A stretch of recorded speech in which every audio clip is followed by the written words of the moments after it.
জনজীবন, পূজার আমেজ, পূজার প্রস্তুতি সবই কার্যত স্থবির হয়ে যাওয়া, স্কুল কলেজ অফিস কার্যত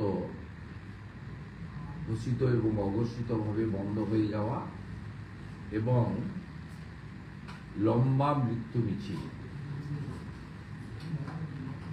আপনাদের প্রথমেই জানাই, আমি একটু আগেই সোশ্যাল মিডিয়াতে পোস্ট করেছি,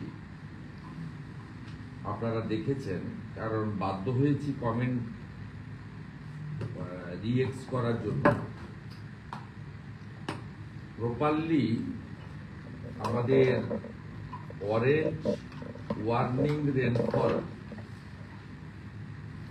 থাকা সত্ত্বেও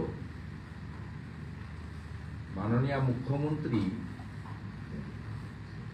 কিভাবে একাধিক ইলেকট্রনিক্স চ্যানেলে মিথ্যা ইন্টারভিউ দিয়েছেন, কারণ তিনি মিথ্যা কথাই বলেন, সত্য কথা বলেন না।